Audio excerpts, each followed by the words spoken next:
Naaresto ang isang babae sa bisa ng search warrant na isinilbi ng Aritao Municipal Police Station sa Nueva Vizcaya matapos mahulihan ng tinatayang 100,000 pesos na halaga ng hinihinalang shabu. Ibabalita yan ni Patrolwoman Rochelle Ledesma.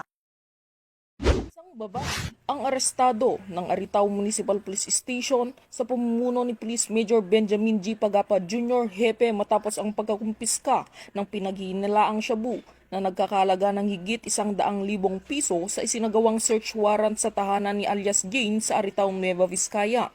Naaresto natin si alias Jane sa pamamagitan ng isang search warrant na ating isinilbi sa kanya. Nung tayo po kasi ay na-serve natin po yung search warrant, mayroon po tayong nakuhang illegal na droga sa loob ng kanyang bahay. So, siya po ay naaresto, nakasong paglabag po doon sa Republic Act 9165. Nakumpiska sa tahanan ng suspect ang 15 medium-sized heat seal plastic sachet na naglalaman ng white crystalline substance na pinaghihinalaang shabu na may timbang na 1 gramo bawat isa at may kabuuang halaga ng 102,000 piso. 3 maliliit na sachet na pinaghihinalaang shabu na may timbang na 0.05 gramo bawat isa at nagkakahalaga ng 1,020. Mga personal na gamit, itim na Biblia, itim na pitaka, Vivo cellphone, clear plastic at dilaw na lighter. Naging matagumpay ang operasyon sa tulong ng Nueva Vizcaya Provincial Intelligence Unit at Philippine Drug Enforcement Agency. Ito naman ang mensahe ni Police Major Pagapa upang mahuli ang mga katulad ni alias Jane at mapanatili ang katahimikan at kaayusan ng komunidad.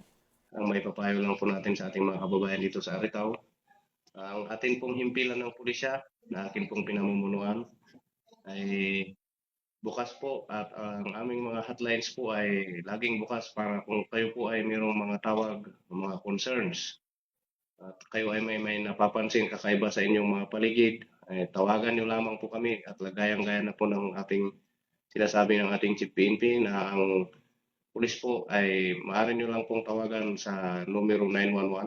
Sinisiguro po namin na kami po ay darating na sa pinakamabilis na paraan. Mula dito sa Lambak ng Cagayan, ako ang inyong PNN correspondent, Patrolwoman Rich Ledesma, alagad ng batas, tagataguyod ng Balitang Pulis.